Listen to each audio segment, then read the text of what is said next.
Hello, I think we're live. Welcome to this week's The Secure Developer.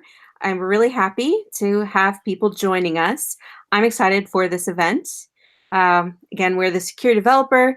It's an inclusive community that educates and enables developers in application security.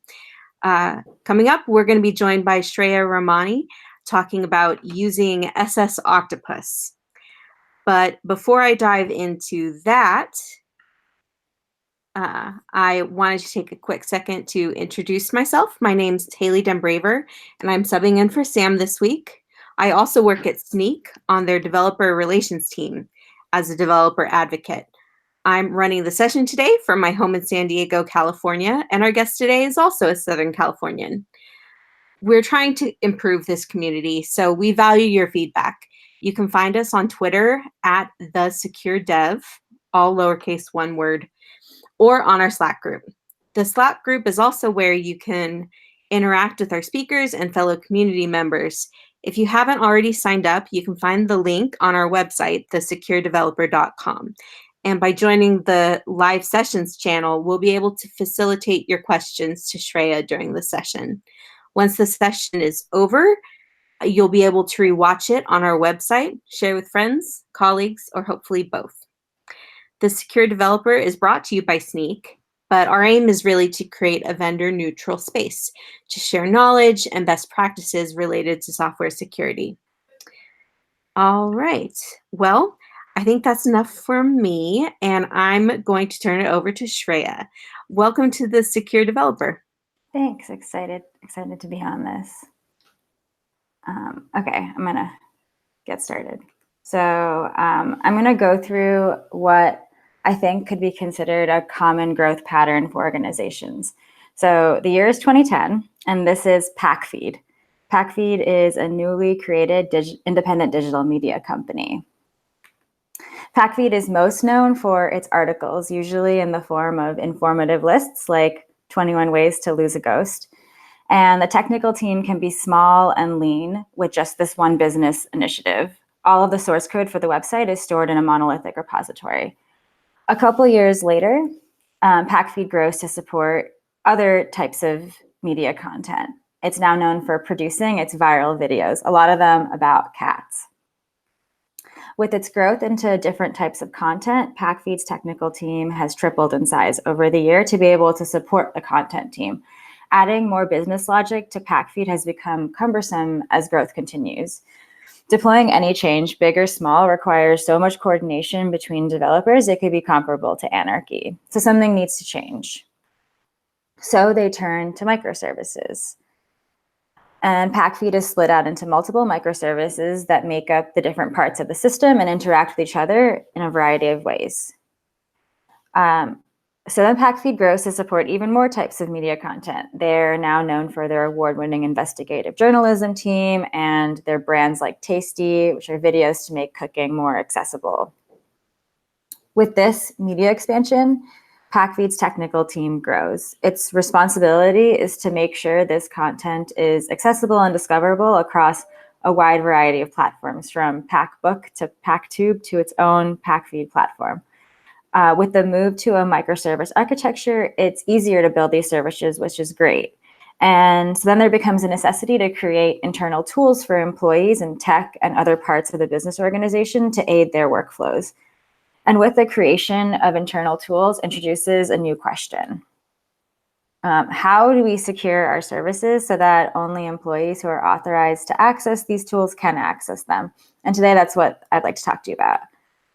So hi, my name is Shraya, and I work at BuzzFeed, which might have a few similarities to the problems that PackFeed had. I work on the infrastructure team, specifically on developer tooling to make it easy for developers to build secure, scalable services.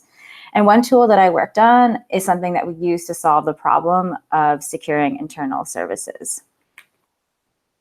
So I'm going to start with some background on our infrastructure and the evolution of auth at BuzzFeed. I'll go through the different types of auth that we considered and what we initially went with before we started to feel some scaling problems. This evolution ultimately led us to build our own solution, the SS Octopus, And I'm going to go through the different parts of SSO and what that user experience looks like.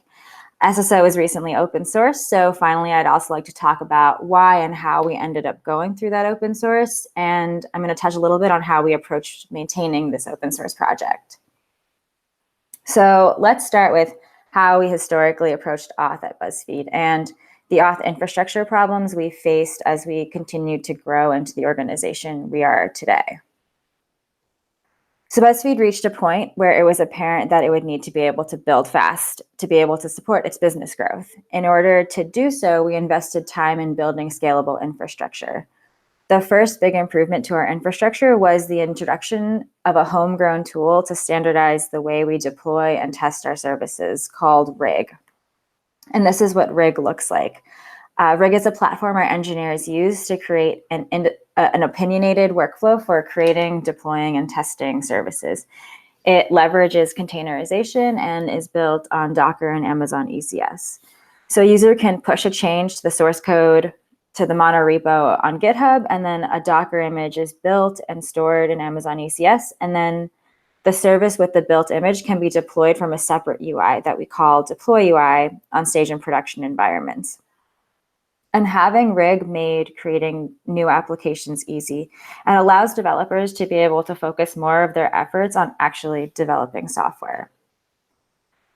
So RIG was developed with some goals in mind, and these same goals have influenced the way that we write a lot of our infrastructure and developer tools. We want the tools we create to provide consistency across the org. Having consistency in our infrastructure allows for unified developer workflows that we can document and make it easy to onboard new developers and make it easy for mobility across teams. From an operational standpoint, we want our infrastructure engineers to have a simple experience, automating as much of this workflow as possible. And from a security standpoint, we want access control to our infrastructure to be as granular as possible so that only those who need access have access. And lastly, we want the experience for developers using these tools to be as pleasant as possible. So going through our goals with RIG, we get consistency in our deployment workflow across all services. Managing and operating this infrastructure is much easier because it's automated. We have granular access control with different key rings for permissions on deploying services, and developers are happier because they can deploy their code themselves, get built and tested results faster, and be overall more productive developers. And with RIG, we were able to build even faster. And this is a bit of a breakdown of the current state of our tech ecosystem. We have around 600 microservices that can be broken down into around 250 UI services, 150 API services, and 150 QReader services. So let's focus on these 250 UI services. These are front-end internal tools like a UI for deploying services or a tool for video producers to be able to upload and edit their videos. And this means they need to be secured. Which brings us back to this question: how do we do that? We considered a few auth options against our infrastructure goals, with the ideal solution being something that checked all the boxes. The first option that seemed like a reasonable choice was a VPN. Many organizations have their employees connect to a VPN to be able to access whatever services they need to within the private network. But in terms of infrastructure goals, a VPN didn't seem like the best option. It may provide consistency in our infrastructure, but I'm sure many of us know how annoying it is to have to connect to a VPN when we're not in the private network, let alone have to set up and maintain and monitor the infrastructure for one. We'd also still need to have an additional solution to granular access control, as a VPN would not give that to us on its own. Another option was to punt on coming up with a unified way to secure our services and allow service owners to bake that into their applications however they might see fit. But this inconsistency was something that we did not want. Instead of solving the problem with one solution managed by one team, every developer would need to learn how to solve authentication, which is something that's hard to get right. And this would inhibit developers from being able to focus on building applications to serve the business needs. Operationally, from a security observability perspective, we would have no insight into how secure our services were. And there could be granular access control, but it would be up to the service owners. And this would make authentication a frustrating roadblock for developers definitely not happy. And so our last option we considered was something called an identity-aware proxy. And this comes from Google's Beyond Corp philosophy based on the principles of zero trust networks. What are all these things, you may ask? Well, let's go back almost a decade ago to early 2010, where Sneaky Panda, the Elderwood Gang, and the Beijing Group are suspects in a series of cyber attacks dubbed Operation Aurora. These attacks compromised the networks of 30 companies, including Yahoo, Adobe, Morgan Stanley, and Google, to steal their data. Google was actually the only company to disclose this breach in a blog post that was released in January of 2010. As an interesting aside to this, they mentioned in their blog post that they had evidence to suggest that the attack was to access the Gmail accounts of Chinese activists. And this is what led them to cease their operations in China. And why is this all relevant, you may ask? Well, this event was the impetus for an industry-wide shift on our approach to security, moving from a model of relying purely on a very secure perimeter to a more distributed and granular form of security. And it was during this time that the philosophy of zero trust networks came to be.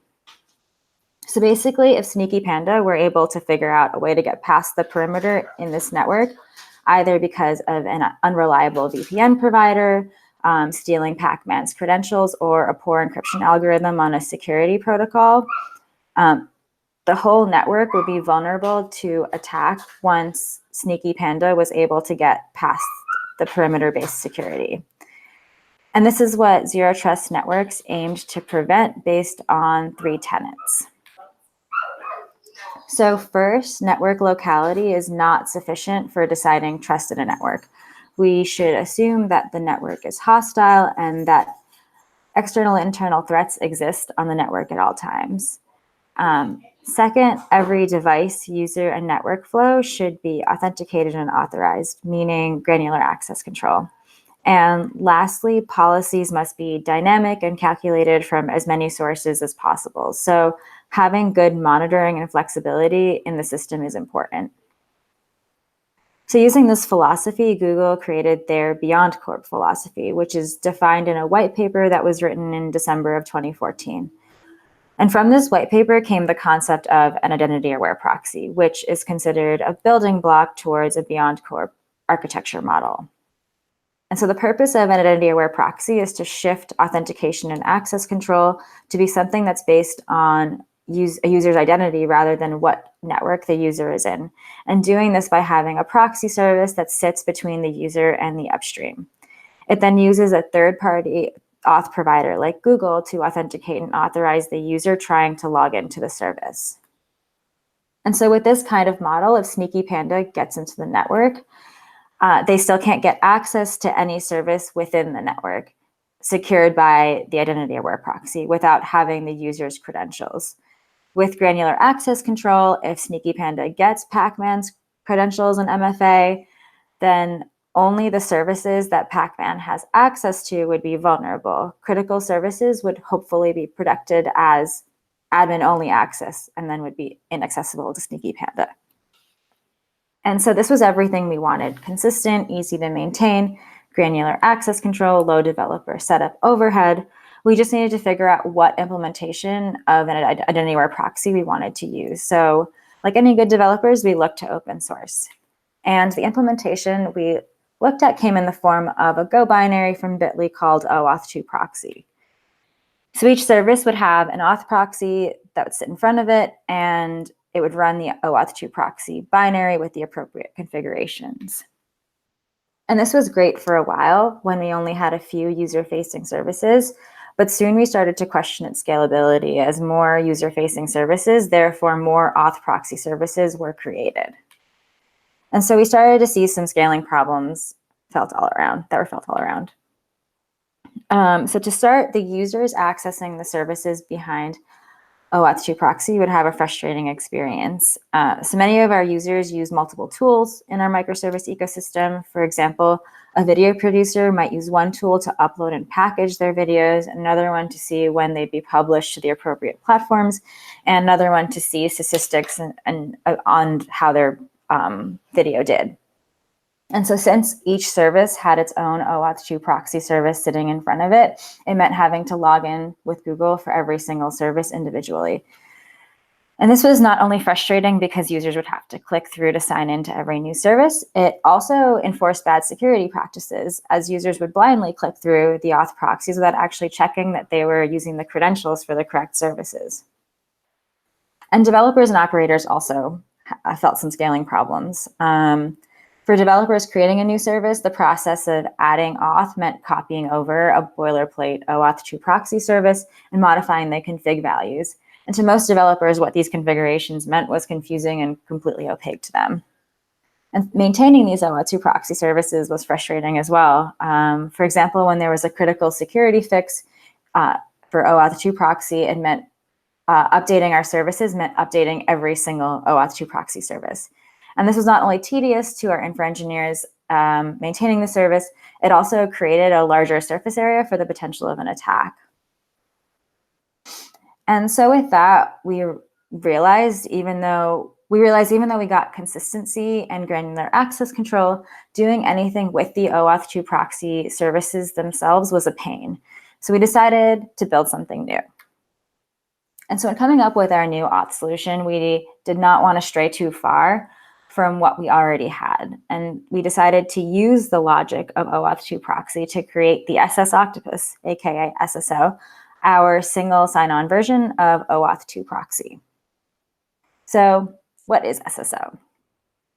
Well, this is SSO. SSO is an implementation of an established standard protocol called the CAS protocol, which stands for Centralized Authentication Service. It consists of a CAS server, which is responsible for authenticating users and granting access to the services, and a CAS client, which protects the service and uses the CAS server to retrieve the identity of the user. SSO has these two binaries. The CAS server is SSO auth, and the CAS client is SSO proxy. And this is a sample auth flow of SSO. I'm going to go through the different parts of this flow right now. So first, there's SSO proxy. It acts as an identity-aware proxy for the upstream sitting between them and the user. It stores a short-lived session cookie that refreshes every minute or so with SSO auth. And this refresh is done behind the scenes. And then there's SSO auth, which acts as an auth provider for SSO proxy and uses a third-party provider like Google to authenticate the user. It stores the user's identity information in a long-lived cookie session that lasts about 15 days. And when the session cookie expires, the user is directed to a sign-in page and then signs in with Google again. And this is because the third-party auth provider is the source of truth on information about the user. It provides the user identity information to SSO auth, which in turn provides it to SSO proxy. We use Google as our provider, and we're working with the community to support other providers. We have some pull requests out for Okta. Actually, I think it's already merged in, and GitHub and Azure AD. The upstreams are the services that are protected by SSO. They're defined in a YAML configuration file because we wanted to get on the YAML bandwagon as well. Developers can add their service to the shared YAML file, which starts off with a mapping of the internal service address to the SSO proxy address. And then they can add options for things like allowed groups, which allows for group-based authorization or request timeouts. They can also set up overrides for addresses to allow for a better user experience so that a user can go to packland.com rather than having to go to packland.sso.packworld.io. And so this is the new user experience for someone logging into two services. This is a service that our developers use all the time. So it's our deploy UI service. So I log into our deploy UI service to begin with and get directed to log in with Google.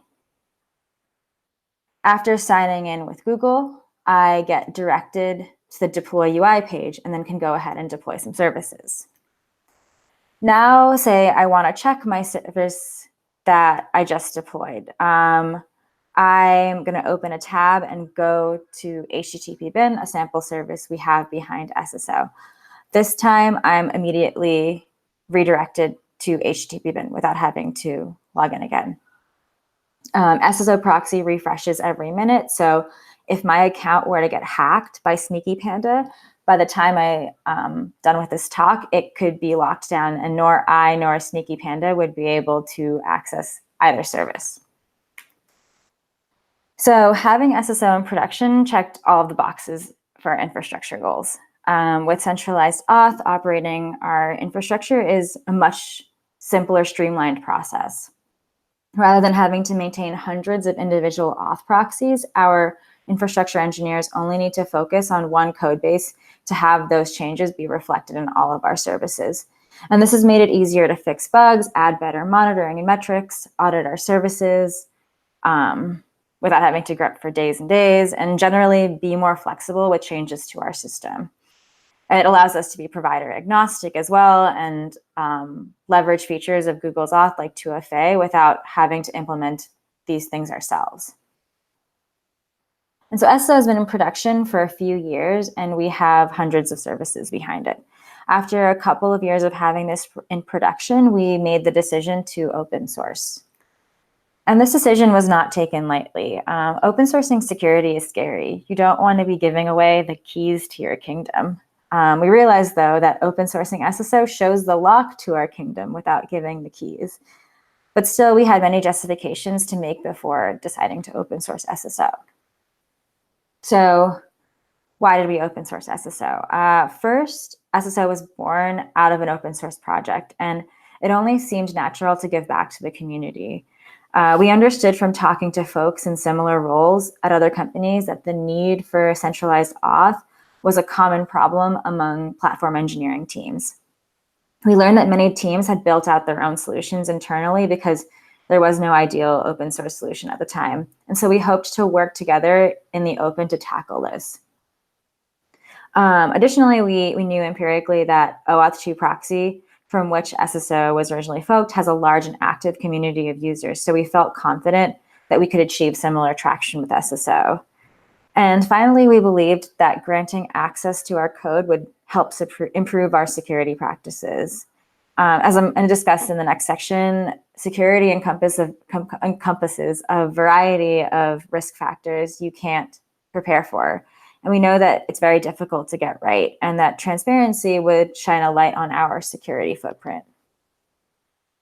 So when thinking about how we were going to execute this open source, we made sure to consider what makes an open source project successful and what we could do to mitigate the risks surrounding open sourcing a significant piece of our security infrastructure.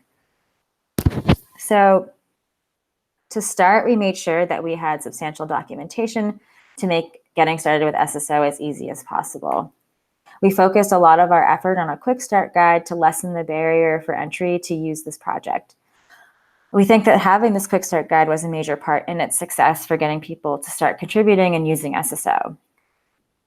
Another thing we decided was important to do was change the name of our project. The original name was actually COP, which stands for Centralized OAuth Proxy, and we didn't think this was a suitable name. And there were two reasons for this name change. So first, we wanted to step away from this acronym because we wanted the name of the tool to be something that was inclusive of all communities that might want to use this open source tool. We also thought that for the future of the project, rebranding would allow us to expand past OAuth.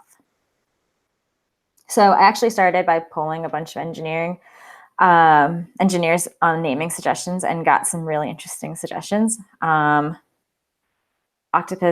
but in the end, we actually decided to keep it something that was simple and self-defining. So in addition to these refactoring documentation changes, when beginning the open source project, we had larger conversations around what risks we were taking by open sourcing SSO and what we could do to mitigate these risks. And so we decided to take a three-pronged approach to auditing the security of our project. One tool that we take advantage of from many of our different parts of our code base is a third-party bug bounty program called HackerOne. It allows us to pay for security vulnerabilities found by security experts. And since the start of having SSO in production, we've been using HackerOne for SSO. Before open sourcing, we actually contacted a few known hackers and gave them access to the code to see if they could find any more vulnerabilities, having the two side by side. We also hired a third-party consultant to pen test SSO and provide code review. We vetted a few companies based on cost and their process and decided on one that would work for us and gave them access for a 1-week code review. While nothing significant came up from that, we were happy that we had the peace of mind of getting this review done. And lastly, we have an in-house security consultant who did an architectural review of SSO and found something interesting surrounding the way that we encrypt our session states and cookies. So some background, we encrypt our session states, which contain the user email and access, the user's email, access, and refresh tokens generated by the third-party provider. We store this encrypted session state in cookies on SSO auth and SSO proxy, which is what powers this whole auth flow.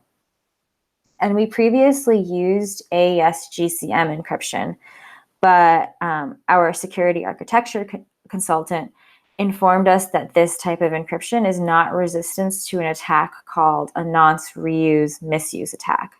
If a nonce or a number used once is reused, the XORs of the plain text messages are leaked. So Sneaky Panda can see your token and hijack your auth session. Not good. There's a different type of encryption algorithm called AES Civ that has nonce reuse misuse resistance.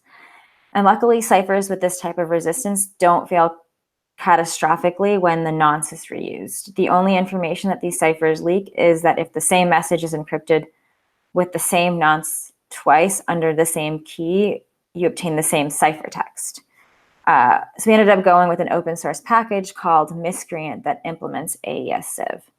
And this was a great learning experience on security best practices and made us feel more confident going forward with this open source. So after going through this security audit process, we felt more prepared. But beyond preparedness, understanding that security is never completely done was crucial. Our team has a learning and growth mindset about all of our work, and that includes acknowledging that unknown unknowns exist and that we're going to have to continuously adapt. Nothing is ever 100% guaranteed to be secure, but careful planning, good communication, and clear expectations allowed us to assuage our initial fears. So then we finally open sourced SSO, and it went really well. We're really proud of it and everyone who's worked on it. The open source process has been really beneficial. So while it often seems like open sourcing internal security projects involves more risk than reward, we've had a very, very positive experience. And then after the open source happened, we recognized that there was a lot of work to be done to maintain the project. And we made this a priority for our team. To make maintaining SSO sustainable, we took a few approaches. So first, we created a maintainers working group that meets weekly. It's made up of people from the infra teams, other stakeholders, and those who are just interested in learning Golang or contributing to SSO. In our meetings, we discuss all issues and pull requests that come up and sometimes do knowledge shares on new and existing features. And from this working group, we also came up with an on-call rotation that rotates through members of the group. We established internal SLAs for responding to issues and pull requests. And during this time that we established these SLAs, we also made sure to have an external contributing doc with guidelines on how to contribute to the repository. Our contributing guide includes a link to the code of conduct and step-by-step instructions on how to get started contributing. Our goal, again, is to figure out ways to lessen the barrier for entry to be able to contribute and use SSO. We try to be clear about what we will and will not accept on issues and pull requests and try our best to lean towards an optimistic merging policy. This term was coined by Peter Hintians and essentially says that it's better to accept and merge all pull requests that come in a timely manner.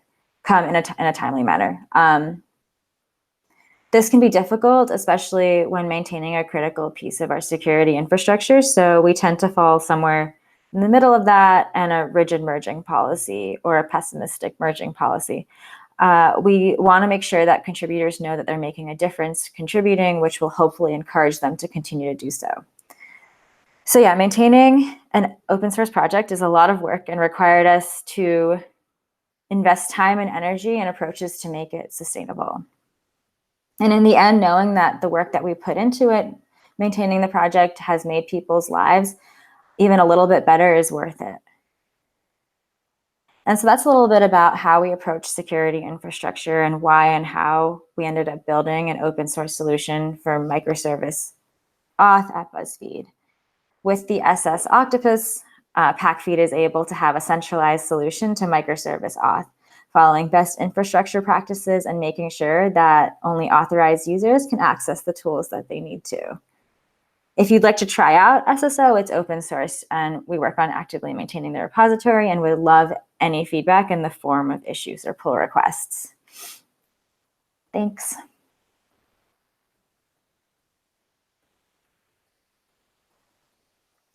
Thanks so much, Shreya. I'm going to open up questions now, and I'm not seeing too many in the channel, so I have a few of my own. And as we go, if anyone out there is in the Slack channel, if they could drop a question or two in it, that would be lovely. So my first question is, what advice would you give to a team that is trying to go through the process of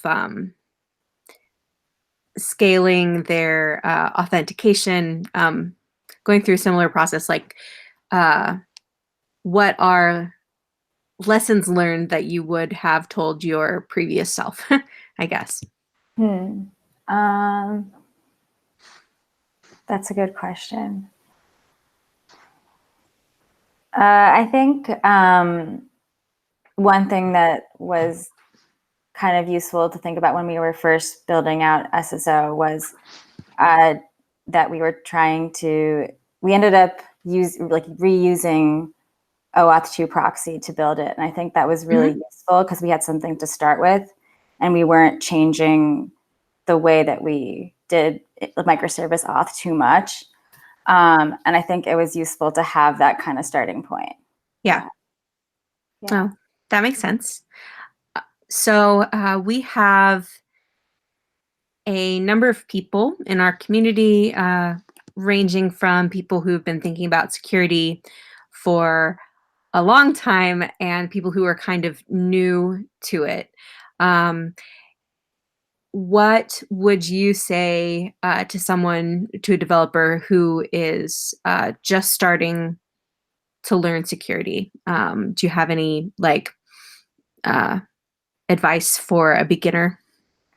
Yeah, I still feel like a beginner in security personally. But something that was really interesting to me was we did like a reading group on when we were trying to learn more about AES Civ, when we learned that the way that we were encrypting our session states was insecure in a certain way. We had like a reading group, and we read the RFC together and tried to understand more about it. So I think collaborating with other people is really helpful because they ask really good questions and you kind of learn about it together. And I think learning about things together is always more fun than like sitting alone and trying to read something that might not make a lot of sense.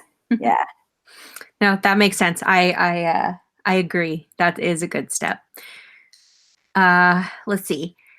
Is there anything you hope, or I guess, is there anything you can share about what you would like to see in SS Octopus in the future? Or are there like upcoming or next steps?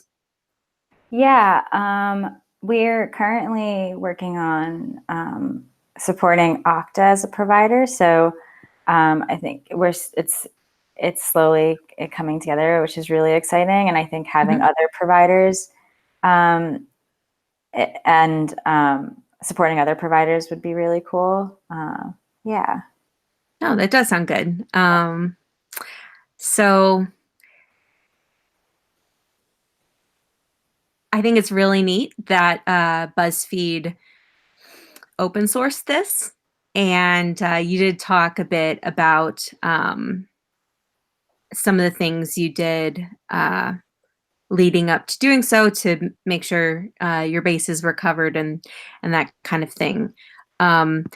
Was it hard to get like management on board with this, or like any higher ups? Did you get pushback at all, or anything like that? Not really, no. I think it was actually encouraged by Mm-hmm. management to do this. I think a lot of people saw the value of getting into the open source community, even if just to have our name out there and to, yeah, I think it was a pretty smooth process for the most part in terms of getting prioritization for it. That's great. What would you say was the biggest benefit of open sourcing this project? I think the biggest benefit was, I guess, understanding our security footprint was really interesting. Just being able to have that kind of learn how to have that kind of community, and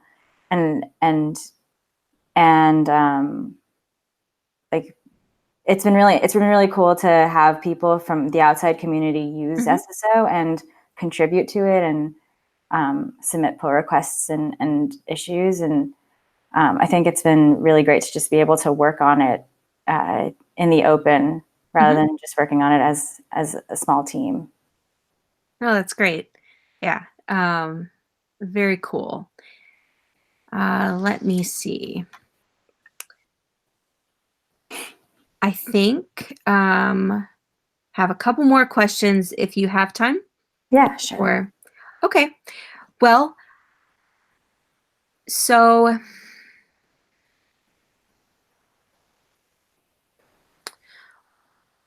what no,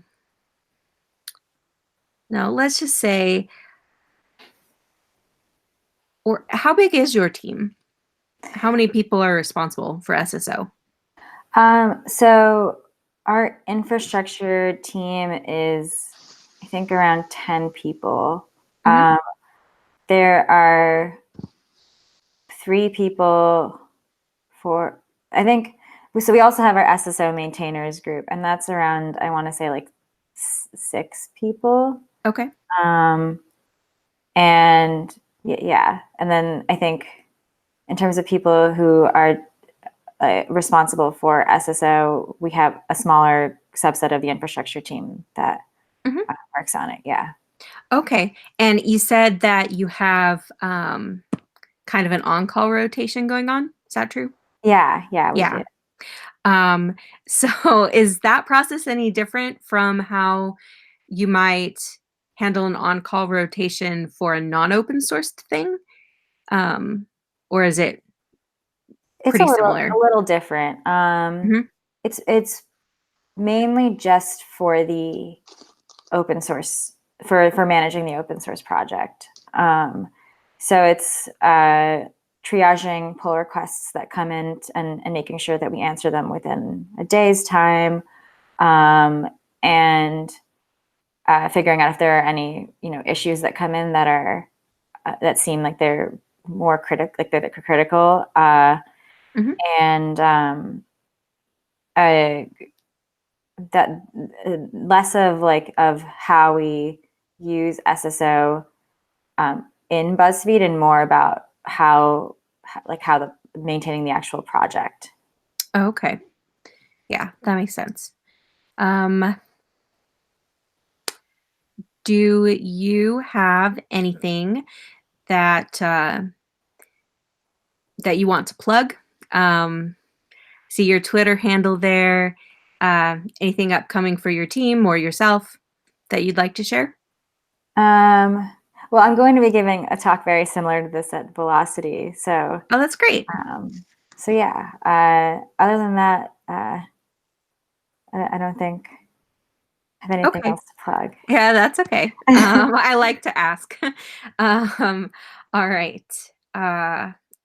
If there is one thing that you would hope people take away from your talk, what would you say that would be? I think I would say that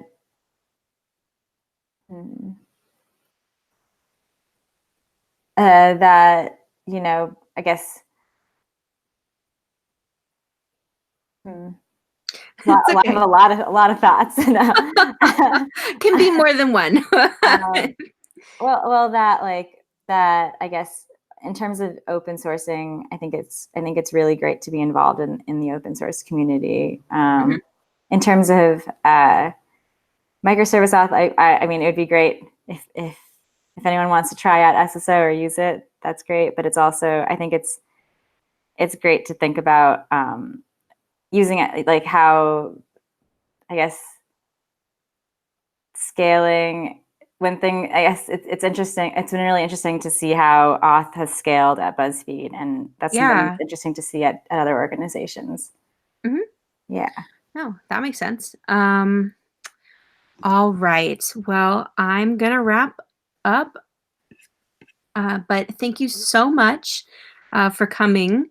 Anyone who's out there listening, and to Shreya, we really appreciate you joining us today. This was really interesting, and we hope that it won't be the last time we see you around.